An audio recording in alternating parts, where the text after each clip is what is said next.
Gus Dur tuh marah, nggak bisa katanya. Demokrasi itu bukan pasar.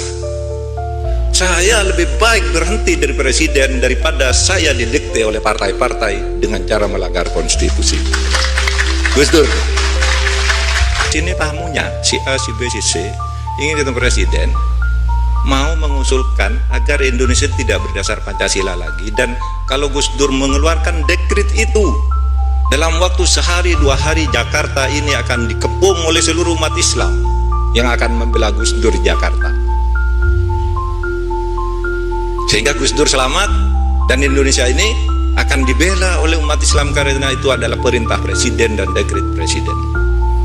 Lagi-lagi Gus Dur marah, saya lebih baik jatuh dari kedudukan presiden daripada saya mengkhianati republik ini, melanggar konstitusi.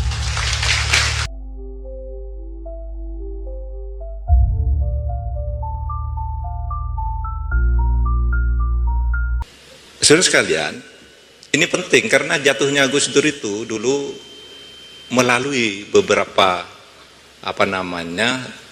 peristiwa-peristiwa dramatis begitu. Yang sebenarnya kalau Gus Dur tuh mau tidak jatuh, artinya mau beroportunis, berakrobat seperti kata Gus Solah tadi, itu pada waktu itu bisa. Kenapa? Karena saya bersama Bu Khofifah, bersama Pak Alwi bertiga, ketika Gus Dur itu menjelang jatuh, ketemu dengan Taufik Kemas, lalu Hamzah Has ditemani Ali Marwan Hanan, lalu Akbar Tanjung dengan MS Hidayat, tapi MS Hidayatnya terus ikut pertemuan, tapi pertemuan itu di rumah MS Hidayat. Lalu empat partai ini kalau kompak, Gus Dur tidak jatuh karena suaranya besar sekali. Golkar, PDIP, P3, PKB. Yang lain itu tidak akan mencapai quorum kalau akan menjatuhkan Gus Dur. Nah, pada waktu itu, pertemuan sore hari itu, saya mewakili Gus Dur lah, dan Bu Khofifah dan Pak Alwi mengatakan begini, ini kan Gus Dur tidak ada salahnya. MPR itu memorandumnya kan hanya menyebut patut diduga ikut terlibat. Patut diduga itu secara hukum tidak bisa dijatuhi sanksi politik karena menurut TAP MPR nomor 3 tahun 78 untuk menjatuhkan presiden itu benar-benar bersalah melanggar haluan negara, bukan patut diduga. Ya, terus gimana katanya? Gus Durnya kayak gitu. Udah, nanti Gus Dur kita anggap selesai masalahnya, tapi ada syarat, kata tiga pimpinan partai ini, Pak Hamzah Has, Taufik Kemas, dan Akbar Tanjung. Apa? Begini, Gus Dur terus pemerintahan sampai selesai, tetapi kabinetnya harus dirombak. Kabinet harus dirombak dan menteri-menteri yang akan menjadi menteri yang akan diangkat oleh Gus Dur dalam perombakan kabinet ini harus minta persetujuan kepada pimpinan partai. Setiap partai punya jatah berapa, namanya siapa, itu pimpinan partai yang menentukan. Saya, Bu Khofifah, dan Pak Alwi senang. Wah, pokoknya Gus Dur selamat apapun lah, gitu. Kita gembira pulang. Akhirnya saya datang ke Gus Dur. Gus, sudah selesai nih lobbynya. Kita ketemu nanti di Bogor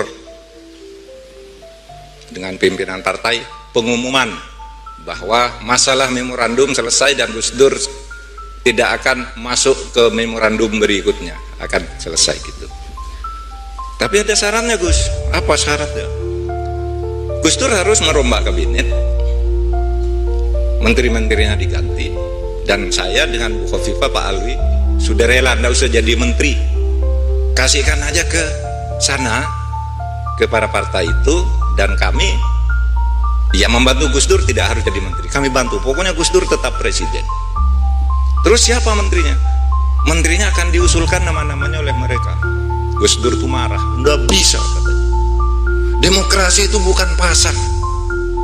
Saya lebih baik berhenti dari presiden daripada saya didikte oleh partai-partai dengan cara melanggar konstitusi.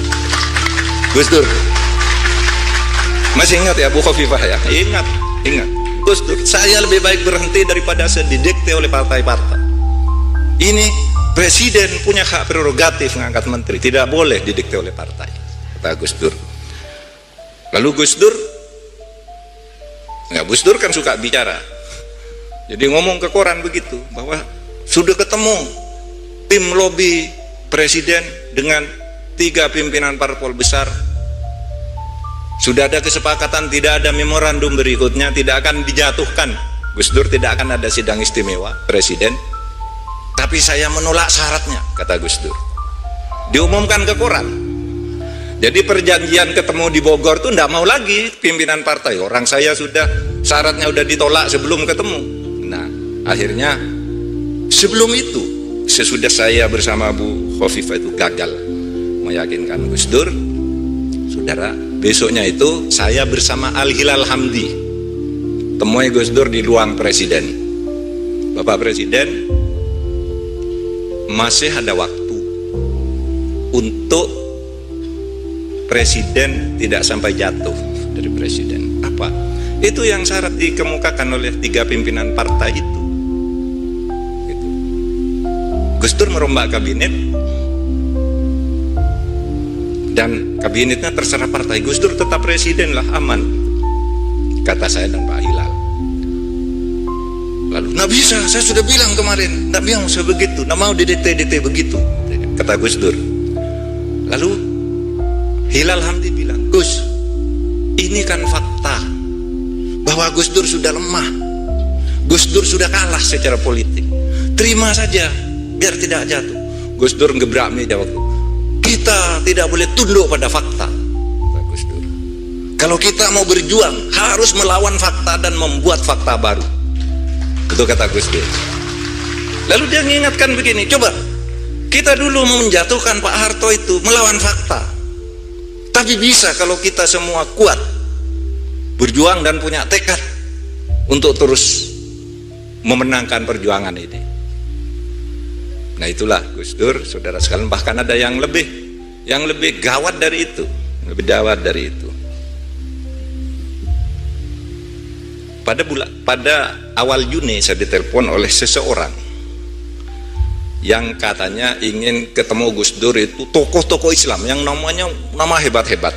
Saya tidak usah sebut namanya karena ada yang masih hidup, beberapa orang, ada 7 orang. Nanti 30 tahun lagi mungkin saya tulis. Sekarang saya tulis peristiwanya aja begini. Ini serius.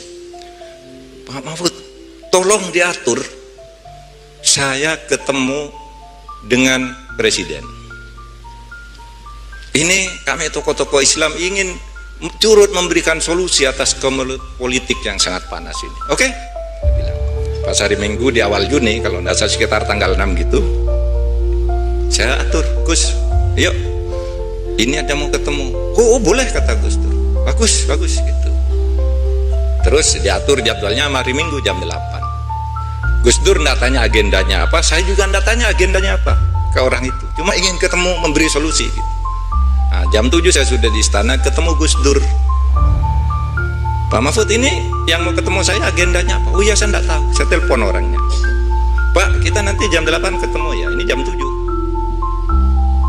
Tapi presiden tanya agendanya, nanti disampaikan ke presiden. Tidak bisa dong, masa mau tiba-tiba bicara presiden tanpa jelas apa masalahnya yang akan disampaikan.